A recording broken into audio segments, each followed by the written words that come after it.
Hi, kids. This is a special book called Hurricane Music by Barbara Bottner. Who knew? An alliteration right there in her name.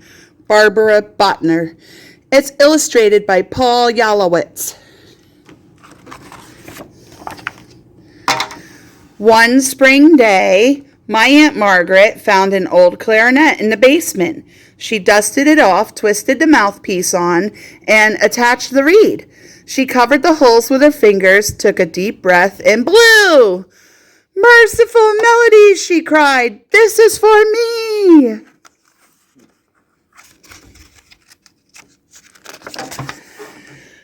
Mostly she practiced her scales in the hall closet so she wouldn't bother my Uncle Seymour.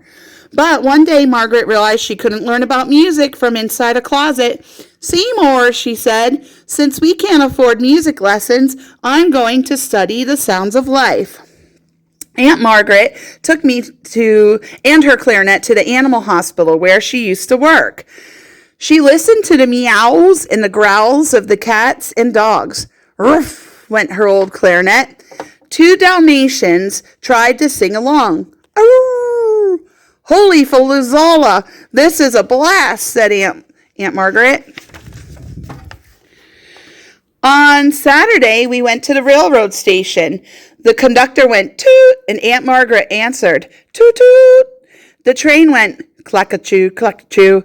Aunt Margaret played faster. The train picked up speed. "I'm beginning to understand tempo," Aunt Margaret told Uncle Seymour that evening. "Congratulations," sighed Uncle Seymour. He didn't look happy to me. So the tempo got faster and faster and faster, and that's called accelerando, which looks a lot like the word accelerate. On Sunday, we packed a picnic lunch and hiked down an old mountain trail. But no sooner did Uncle Seymour spread out the chicken and raisin salad than Aunt Margaret was down by the stream. First she listened, then she played. The glistening water sprayed over the rocks as it lifted up her notes. "Gotta dance, gotta sing, gotta do my thing-a-ling," sang Aunt Margaret. Uncle Seymour shook his head. Monday was a holiday. Uncle Seymour asked Aunt Margaret to take the day off. So we all put on our straw hats and drove to the center of town. It was morning and the streets were quiet. Oh, look, a music store. Wow. At noon, the church bells rang. Giggling children rushed out to see the parade. A truck honked a red light, and a man selling hot dogs shouted, "Get him right here!" Before Uncle Seymour and I could stop her, Aunt Margaret picked up her clarinet and dazzled us with a tune. "Whistling Winnebago," she hollered. Passers-by began to leap and dance. Aunt Margaret's notes climbed higher and higher. A policeman blew his whistle. Aunt Margaret wove all the sounds together in her city song. Trees swayed, leaves jiggled on the branches. "Something has got to give," moaned Uncle Seymour. Now he looks really mad. Oh, he's covering his ears. Uh-oh. What finally gave was the weather. Hurricane Gladys flew inland that night. Everyone shut the windows, put on their fluffy slippers, and sipped steaming hot tea. Everyone except my aunt. Thundering horses couldn't keep me from jamming with a hurricane. She rushed outdoors into the pelting rain. "I married a wild woman," said my worried uncle.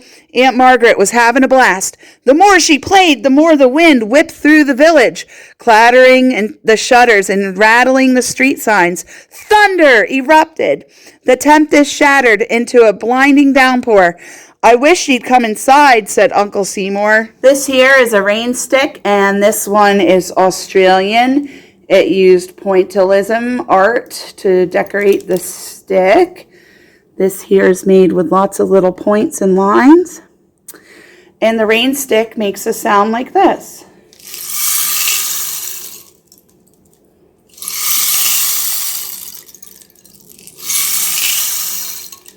And this too is great for hurricane music. Hi kids, this is the coolest instrument in the music room. It's a Flexitone, and I say it's cool because wait till you hear it sound. It's made of metal, and you play it by holding it and shaking this thin sheet of metal.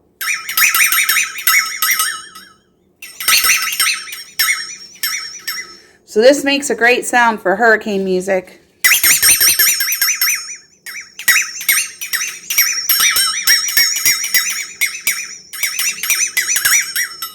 Still looking very displeased. The cat doesn't look happy either.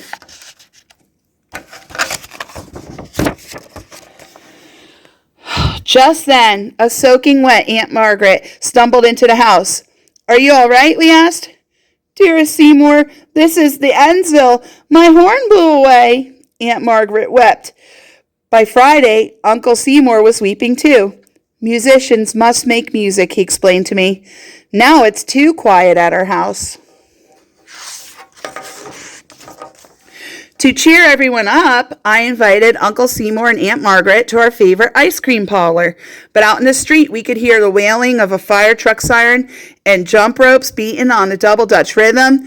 This time, Aunt Margaret didn't say, "Eat my hat, Pat," and she wouldn't touch her chocolate delight. "Please help us find our missing clarinet." That evening, Uncle Seymour and I painted the signs. By dinner time, the townspeople had turned up 2 old cat collars with bells, 3 sets of chattering false teeth, a ticking clock, several broken records, and a wind-up doll that cried, "Mama!" and a music box. Everyone found something, but nobody found the clarinet.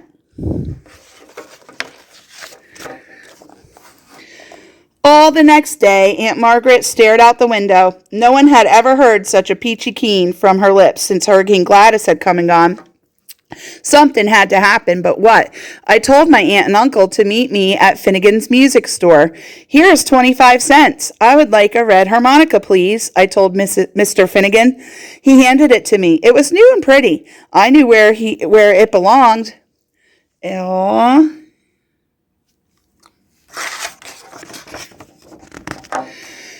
"Testifying troubadours!" Aunt Margaret pursed her lips together. She put everything she had into that tiny instrument. The first few notes were high and squeaky. Outside, the wind began to blow. At first, it was the gentlest of breezes.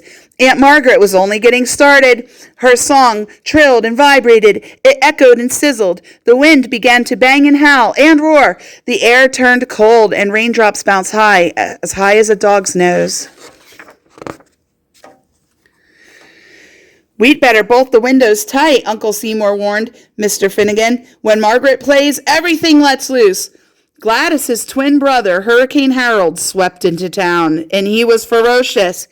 Even with a small harmonica, Aunt Margaret was jazzed. She wove her frenzied notes into the raging downpour. The walls shook and warbled.